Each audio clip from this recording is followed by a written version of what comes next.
We have done the golden era, the attitude era, and now it is time to do the ruthless aggression era. I'm excited for this video. If you guys are, make sure you smash that like button. Subscribe to the channel if you are new. We are going to be reacting to the history of the ruthless aggression era, courtesy of our boy Wrestling with Andy, which you know what to do. I leave all of his links down below. Subscribe to his channel. Check out the original video. Without further interruptions, we're going to jump into this video. There have been a lot of eras in WWE's history, and of those eras, the two most celebrated are probably the Golden Era and the Attitude Era. Yep. But there's another hidden gem in there, one which to some fans is even better than those periods. Yo, what is that hidden? I'm serious. Like, so many people tell me how great Golden Era, great Attitude Era was, but like, I know people that are head over heels over the Ruthless Aggression Era. I mean, John Cena. This is when John Cena began. This is when Edge was in his freaking God mode. Like, well, it's a time which came along during the 2000s, known simply as the Ruthless Aggression Era. But just what made it so special? Well, that's exactly what we're going to be looking at right now. It all started in 2001, sort of. It was then that after the Attitude Era came to a dramatic and abrupt end in the spring of this year when Stone Cold Steve Austin turned heel at WrestleMania 17, WWF were left scrambling to try and keep momentum going. yeah. Unfortunately, though, their first attempt at doing that would prove to be a monumental flop. What are the GOATs? Paul Heyman. WCW feeling like an easy home run hit, it was mishandled to the point that it's since gone down in infamy.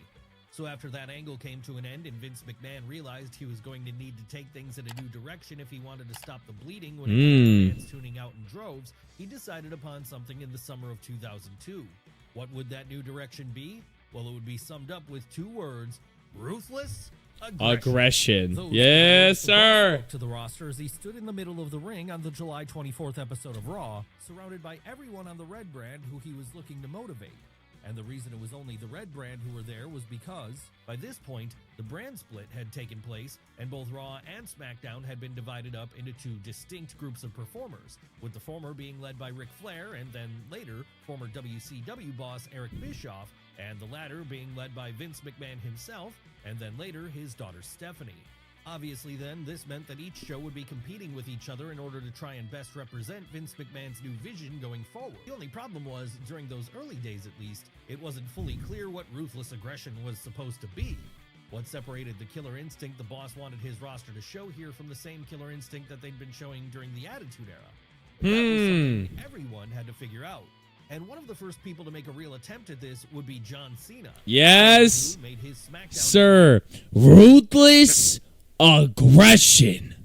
Not long after to challenge Kurt Angle during the Olympic challenge gimmick he was What a match this was. Obviously then, this would prove to be a key moment in retrospect because, well, Cena would lose this match, and while he would still be an up-and-comer for a while yet, over time he would end up becoming the face of this era in many ways. For the time being, however, the big names of WWF, or WWE as it had now been rebranded following a lawsuit the World Wildlife Fund had successfully filed against the company for improper usage of the initials, would continue to be the same big names of the Attitude Era. That said, this would start to change when, at WrestleMania 19, Steve Austin would quietly retire from the ring. Clearly then, this represented a huge changing of the guards. And with it being combined with the fact that The Rock already had one foot out the door here too, as he said to dominate Hollywood, it meant some new big names were going to have to rise to the top. Enter Brock Lesnar, the first of the famous OVW class of 2002 who would fully rise to the forefront in WWE, as after making a huge splash on the Raw after WrestleMania 18, he'd risen to the top in record time to the point that he'd won the... He's huge. He's huge. Just, Brock Lesnar is massive. And had then gone on to main event WrestleMania 19 against Kurt Angle. Unfortunately for Vince McMahon, however, while Brock may have seemed like the answer to all his problems, as not only was he a physical specimen unlike any other, but he could also go in the ring to a high level, the Beast's time in WWE would ultimately prove to be short-lived. Why was that? Well, because by the time WrestleMania 20 came around, Lesnar would have already grown tired of the brutal WWE road schedule, with this being a major contributing factor in him deciding to exit stage right here and instead eventually move on to a career in UFC where he became an even bigger star. And once Vince McMahon realized Brock was not going to be his new Steve Austin, he had to quickly change direction and figure out who else he was going to push in that spot. Who would he go with here? Well, on the Raw side of the equation, there was already one big name who had clearly set himself apart, and that would be the boss's own son. Triple H. Yes, despite breaking out as a main event act during the Attitude Era, the game had always spent that time living in the shadow of both Steve Austin and The Rock. Hell, you could argue he was also in the shadow of people like Mick Foley and The Undertaker, too. Once 3 out of 4 of those people were gone, however, the future creative head of WWE would be able to settle into a role as the top dog on the Raw brand. Unfortunately, though, this would not be a period which was well received by fans, so much so that it would go on to become known as the Reign of Terror. Why was this? Well, for a near 3-year period, the long hair Triple H is one of the most iconic characters ever. Tell me I'm wrong. Game would do everything he could to turn himself into Harley Race, more often than not at the expense of everyone around him. That's right, there were a lot of people who could have been elevated to the level of superstardom here. RVD Rob Van Dam. Following the fall of those 2 promotions, but in the end, none of them would be able to excel as well as they should have, as Triple H would always be standing tall over them by the time their feud was over. We're talking about names like Scott Steiner, Rob Van Dam, Bill Goldberg, and perhaps most infamously, Booker T here. Every one of them was damaged by the Reign of Terror. And that was only the tip of the iceberg in many ways when it came to this period's woes, at least as far as the Red brand was concerned. Yes, there were also some pretty ropey storylines going on here too, ones which were largely trying and failing to recapture the Crash TV feeling of the Attitude Era. And each of them only added to the sense that Raw was stuck in the past and needed something which was going to shake it up. That said, it wasn't like there wasn't good stuff to be found on the Red brand here, as Triple H did give us Evolution, a modern-day 4 horsemen stage. That, oh my. Ric Flair. Evolution consisted of, you can't see him, but Batista, Triple H, Ric Flair, and Randy Orton. Holy crap, that's OP. And the other 2 notable That's names from OP. the WWE class of 2002, not named Brock Lesnar and John Cena, with those being Randy Orton and Dave Batista. Then, of course, there was the rise of people like Chris Jericho, someone who finally made it to the main event level during the early days of the Ruthless Aggression era after years of being undervalued. And as if that wasn't enough, it would also be here that the Y2J any semblance of being taken seriously when the likes of Trish Stratus, Lita, Molly Holly, Victoria, and more rose to the forefront. Sure, we'd still be a long way off from the women's revolution, which would come later, and there would still be plenty of bad that the ladies had to put up with during the... Like, this is what I'm talking about, though. Like, I said this in the previous video. At the end of the day, modern day has helped women's wrestlers grow, and they are all so good in the ring that women's wrestling will never be the same. It won't be you have to be the cutest to be on the roster. You just have to be the most skilled, just like how the men's roster is, you know? Like back then, I feel like they didn't care how good you were in the ring. If you look good, they would put you on the roster. The fact that they were allowed to have competitive wrestling matches at all was a sign of progress being made in the right direction. Really, though, the general consensus... Nah, Trish Stratus was good, though. She was the only good one. Like, Molly Holly was alright. Was SmackDown. Why was that? Well, this was the era of the SmackDown 6.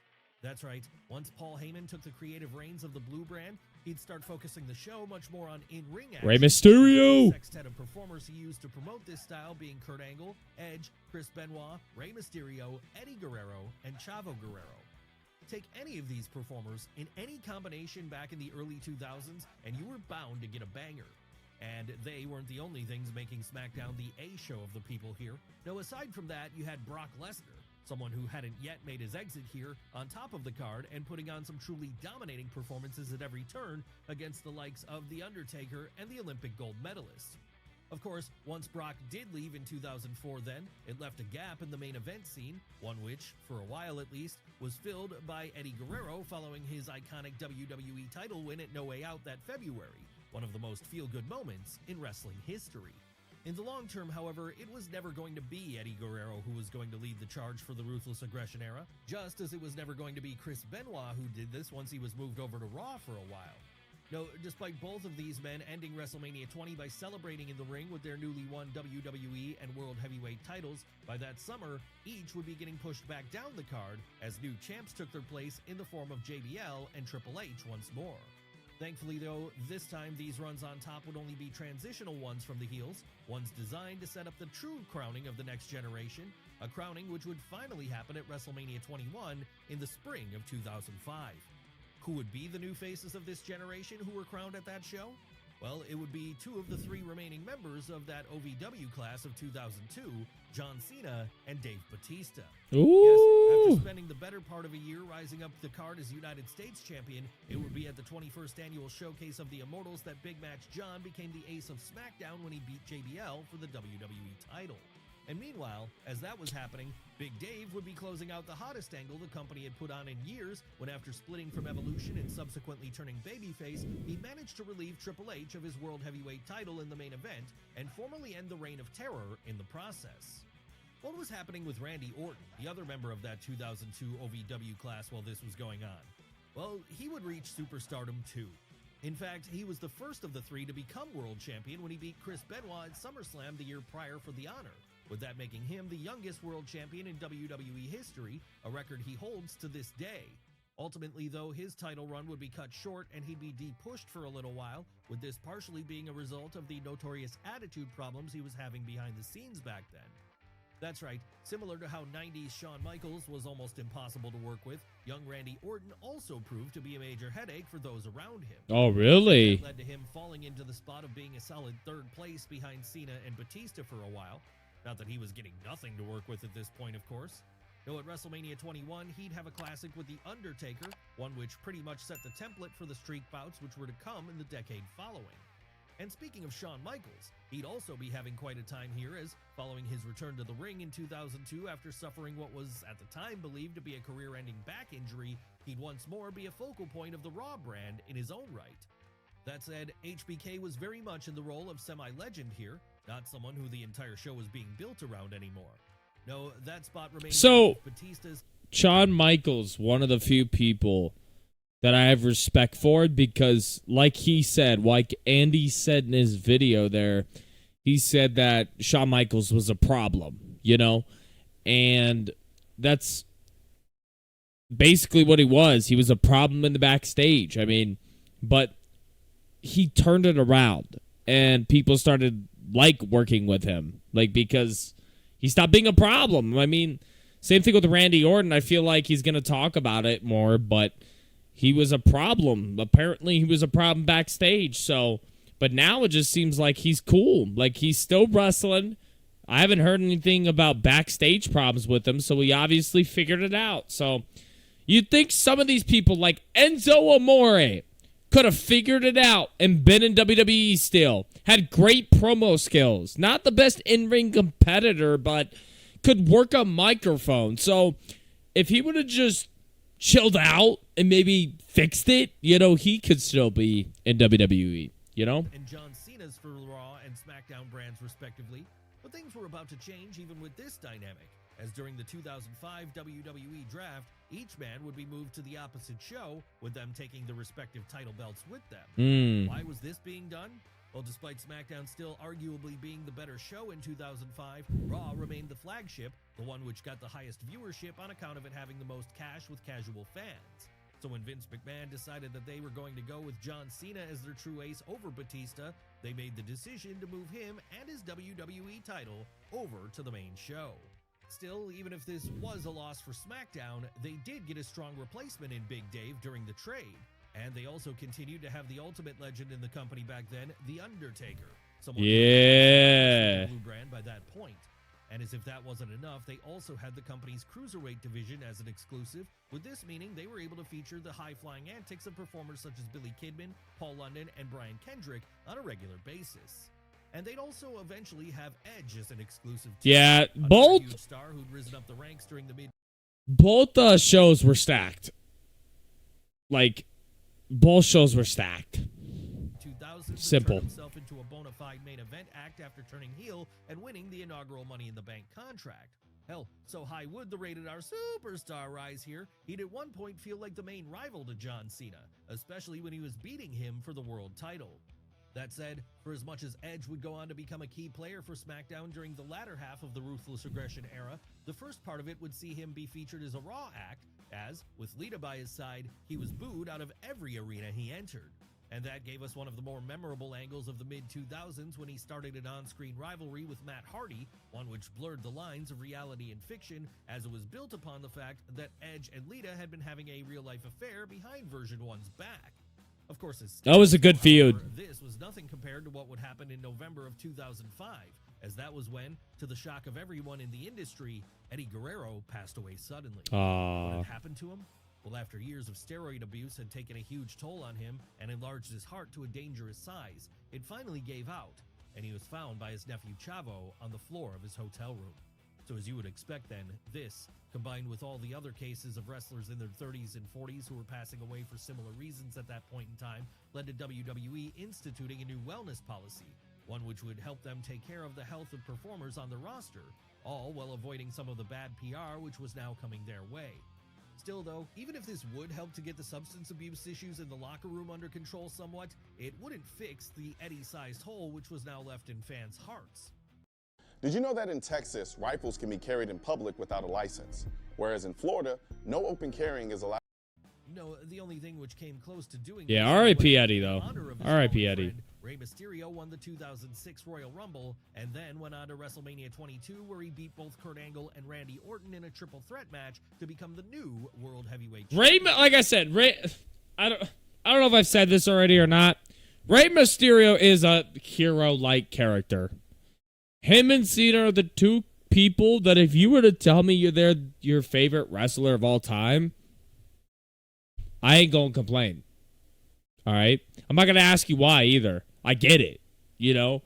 I mean, they were just heroes to people, man. Like, genuine. What was happening over on Raw while this story was dominating SmackDown? Well, aside from John Cena's continued run as the ace of the brand, the big story would be the reunion of D-Generation X under its original two members, Shawn Michaels and Triple H.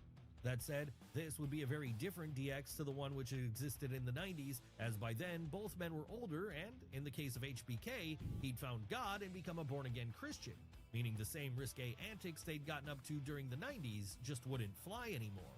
As you'd expect then, for some fans who remembered the pair for that initial run, this all felt like a bit of a watered-down retread, a pale imitation of what had come before.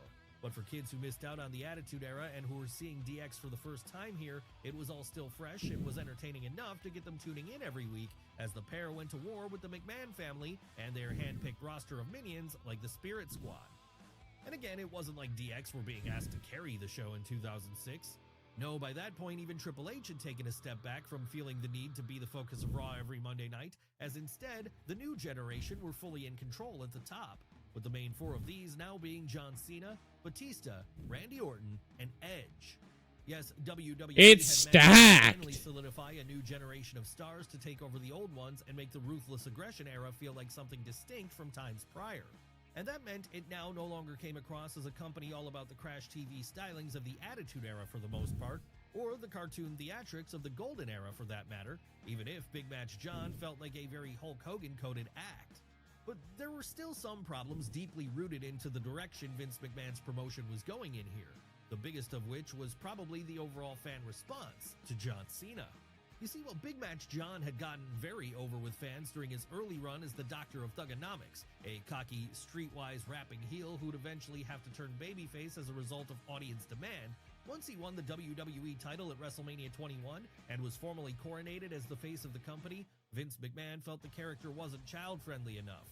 So at this point, Cena would be rebranded as the hustle, loyalty, and respect-preaching super babyface most people know as today. A change which was indeed a hit with young kids, but which was not well received by adult males. No, for the generation who still remembered the days of Steve Austin and his rebellious antics being on top, this felt like a step backwards for the company.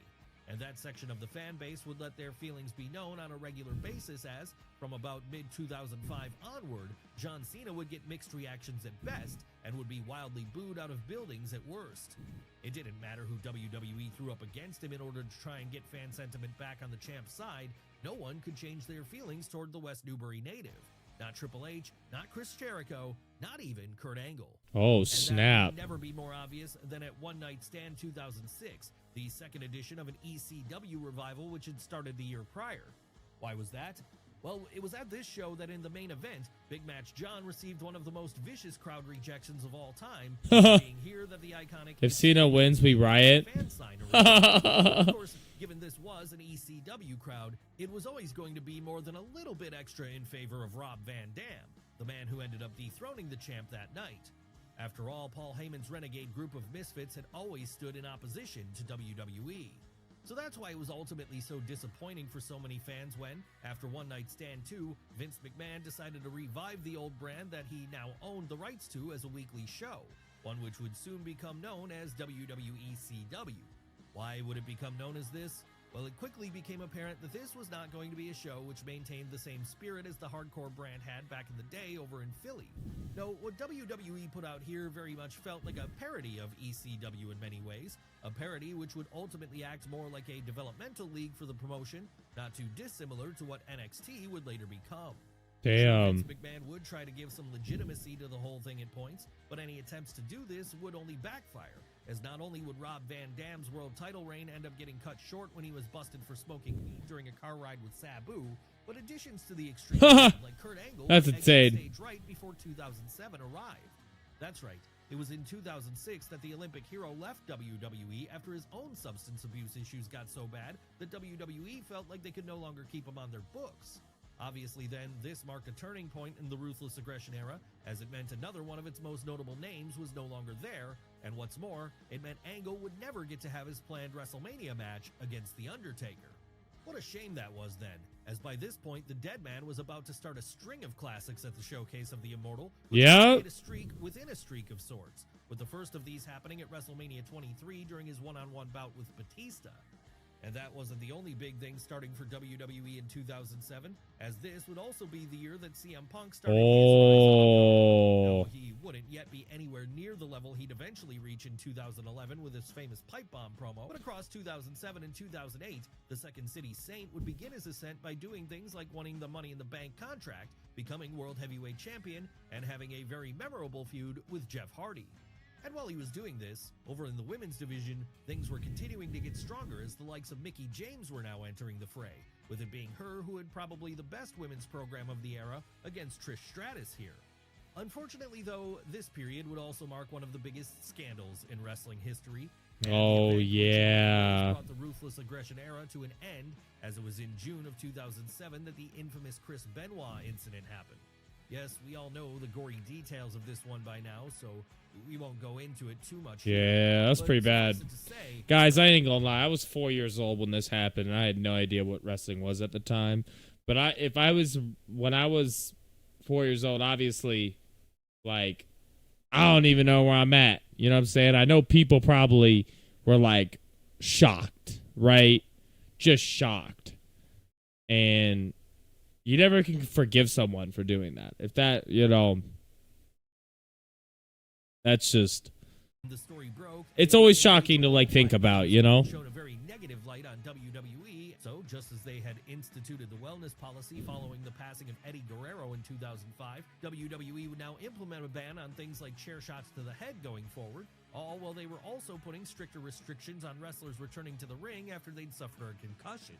As for how they would handle Benoit himself, well, Vince McMahon would understandably choose to never mention the Canadian's name on television again, with him being effectively erased from the company's history here as WWE once more tried to clean up its image in order to quell the public backlash.